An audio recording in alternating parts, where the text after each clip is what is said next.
আপনারা নিশ্চয় জানেন প্রতি বছর হাজার হাজার মানুষ মারা যায় রোড অ্যাক্সিডেন্টের কারণে।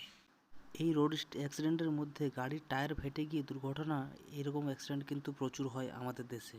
আমরা যদি একটু সচেতন হই তাহলে এইসব দুর্ঘটনার হাত থেকে কিন্তু আমরা অতি সহজেই রক্ষা পেতে পারি।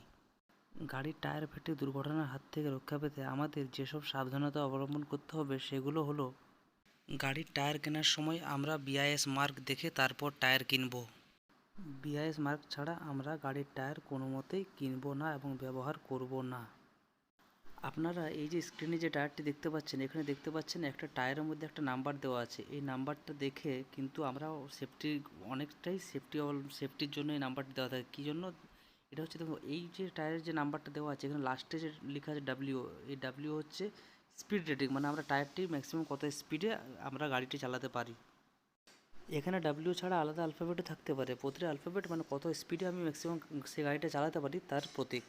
সেই অ্যালফাবেট দেখে আমরা বুঝতে পারবো, একটা চার্ট আছে, সেই চার্ট দেখে আমরা বুঝবো যে কোন অ্যালফাবেট কত স্পিডের সিম্বল। চার্টটা আমি আলোচনা করছি। এখানে স্পিড লিমিটের চার্টটি দেওয়া হলো। দেখুন, এখানে প্রথমে যদি যে গাড়ির টায়ারের মধ্যে যে নাম্বারটি থাকে, নাম্বারের লাস্টে যদি মনে করুন এই যে QRSTUHVWY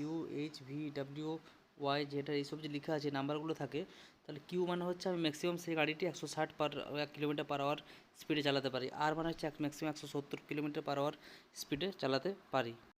তোমরা এই চারটে স্ক্রিনশট নিয়ে নাও এবং বাড়িতে গিয়ে তোমাদের গাড়ির টায়ার দেখো যে কী অ্যালফাবেট আছে, এবং সেই চারটে থেকে দেখো যে তোমরা ম্যাক্সিমাম কত স্পিড পর্যন্ত গাড়িটি চালাতে পারো। যদি তোমরা এই চার্ট অনুযায়ী গাড়ি চালাও তাহলে তোমরা দুর্ঘটনার হাত থেকে রক্ষা পাবে। Thank you. এই ছিল আজকের ভিডিও।